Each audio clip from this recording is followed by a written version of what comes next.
Hey YouTubers, welcome back to my channel called Garden Affair. Just wanted to kind of do a follow-up video regarding the flea beetle on the tomatoes. You might see in the background there that I've sprinkled some diatomaceous earth on the landscaping fabric and on the tomatoes also.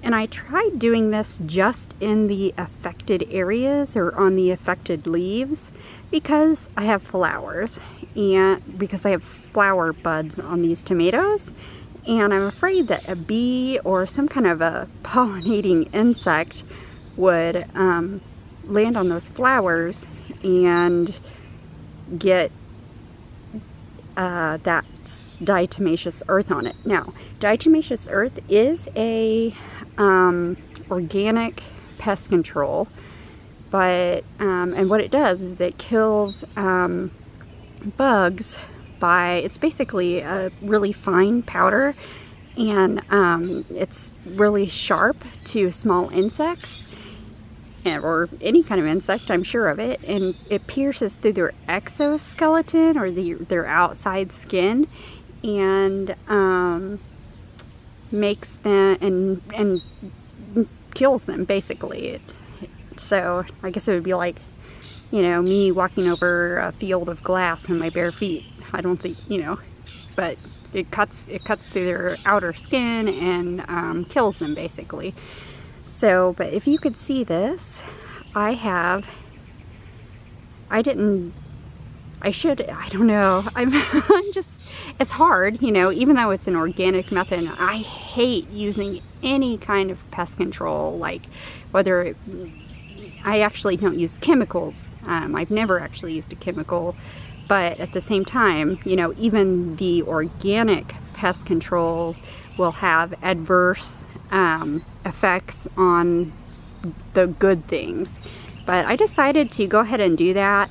I read on the internet, I did some research, and I'm pretty sure that it was flea beetles is what I had.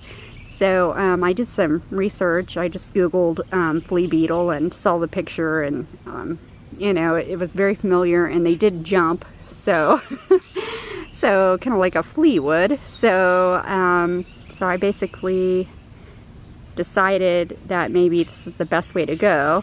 I also, during my reading, it said that their larvae live underneath the soil and will eat the roots of your plant.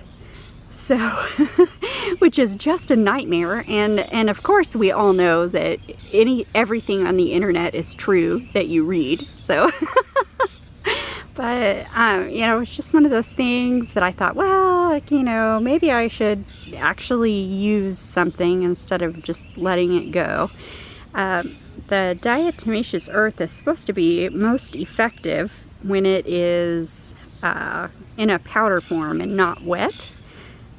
So, I don't know, it's kind of a muggy day, and I did put some around the base of the plant, but you can kind of see it's turning a brown color, and if it's on the landscaping fabric, it's staying pretty dry, which is, well, that's kind of a useful thing, I suppose, and you know, it'll be good.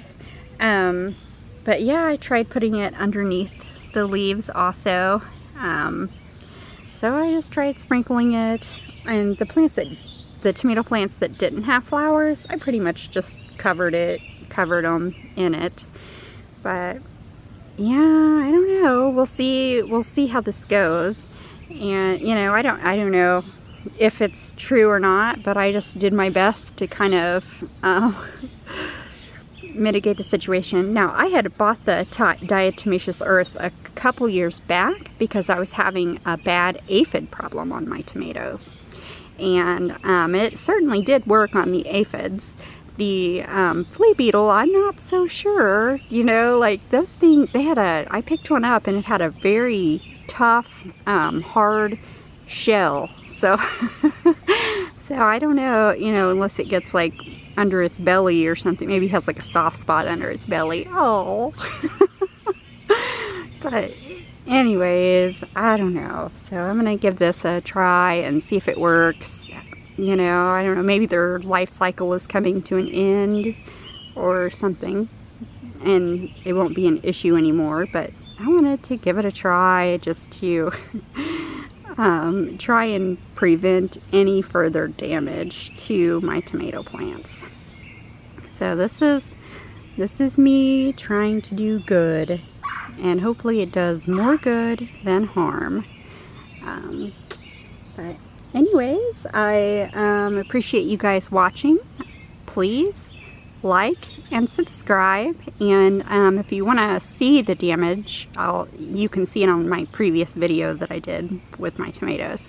But please like and subscribe, or don't like and subscribe. This is not a begathon. Thanks for watching, guys. Bye.